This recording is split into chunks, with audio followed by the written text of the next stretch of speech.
From the following figure, find the value of cos B, tan C,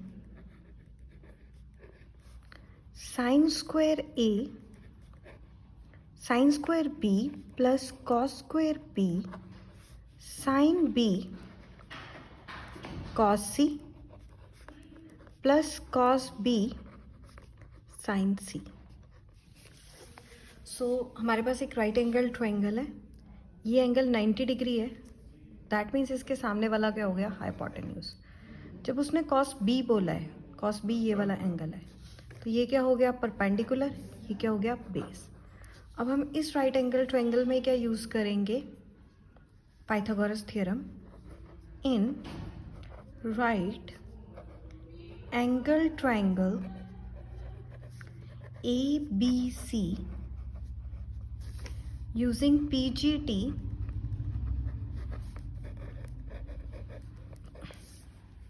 hypotenuse square is equal to perpendicular square plus of base square। Hypotenuse कितना है मेरे पास, 17 का square, perpendicular मैंने निकालना है, base मेरे पास 8 है। अगर मैं बी के अकॉर्डिंग देखूँ तो 17 इंटू 17 होते हैं 289 is equal to perpendicular square मैंने निकालना है, 8 इंटू 8 होते हैं 64। यहाँ पे हो रहा है 64 ऐड, ये वहाँ पे जाके क्या हो जाएंगे, माइनस। साइन चेंज हो जाता है ना जब एक साइड से दूसरी साइड जाते हैं, left hand side to right hand side. So ये आ गया आपके पास परपेंडिकुलर स्क्वायर। 9 में से 4 गए 4, 8 में से 2 गए, 8 में से 6 सब्ट्रैक्ट करो, आपके पास आएंगे, जस्ट वेट, 9 सब्ट्रैक्टेड बाय 4 आएंगे 5, 6 is subtracted from 8 2, then 225 subtraction से। अब ये जो स्क्वायर है ये वहाँ पे जाके अंडर रूट बनेगा, अंडर रूट।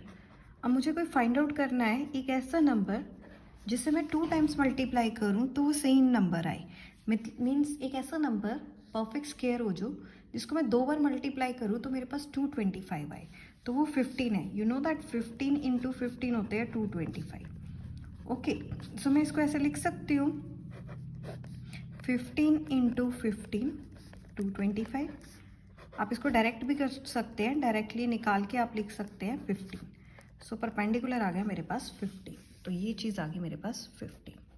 अब मुझे वैल्यूज़ फाइंड आउट करनी है, तो पहले मुझे निकालना है कॉस बी। पहले मैं बी वाले पार्ट्स निकाल लेती हूँ। कॉस बी क्या होता है, base upon hypotenuse. So base का है मेरा, ये बी है, इसके सामने वाला परपेंडिकुलर, बेस क्या हो गया 8, हाइपोटेन्यूज क्या हो गया 17। उसके बाद आ गया मेरे पास tan सी। tan सी जो होता है, tan की वैल्यू होती है परपेंडिकुलर ओवर बेस, ये मेरे पास सी है और इसके सामने वाला क्या हो गया परपेंडिकुलर, मतलब सी है, जो एंगल पूछा उसके सामने वाला होता है परपेंडिकुलर। इस टाइम परपेंडिकुलर 8 है, ओके। और बेस क्या है मेरे पास, परपेंडिकुलर ओवर बेस 15, उल्टा हो जाएगा। ये tan सी है, इसके सामने वाला हो गया परपेंडिकुलर और ये वाला बन गया बेस, सो ये 8/15 आ गया। अब उसने बोला है कि नेक्स्ट फाइंड आउट मुझे करके दो sine square B plus of cos square B, B के अकॉर्डिंग देखना है। तो बी के अकॉर्डिंग पहले तो वैल्यू पुट कर लेती हूँ। साइन क्या होता है, perpendicular over hypotenuse square, cos का क्या होता है, बेस अपॉन हाइपोटेन्यूज स्क्वायर, ये होता है। साइन होता है परपेंडिकुलर ओवर हाइपोटेन्यूज, कॉस क्या होता है, बेस अपॉन हाइपोटेन्यूज। सो इस ट्राइंगल में देखो बी के अकॉर्डिंग, बी, ये बी है तो ये परपेंडिकुलर है 15, बेस क्या है 8, तो मैं यहाँ पे पुट कर लेती हूँ, यहाँ पे है 15 और बेस क्या है मेरे पास 8। परपेंडिकुलर यही है ना 15, उसका ऑपोजिट बेस। हाइपोटेन्यूज दोनों केसेस में सेम है, 17 का स्क्वायर प्लस ऑफ 17 का स्क्वायर। ओके, अब इसको यहाँ पे कर लो, 15 इंटू 15 होते हैं 225, 17 इंटू 17 होते हैं 289, 8 इंटू 8 होते हैं 64, 17 इंटू 17 क्या होते हैं 289। देखो ये दोनों सेम है तो एलसीएम लेने की ज़्यादा ज़रूरत नहीं है, डायरेक्टली ऐड कर दो। तो डायरेक्टली करो 225 plus of 64 over 289, so that is 988।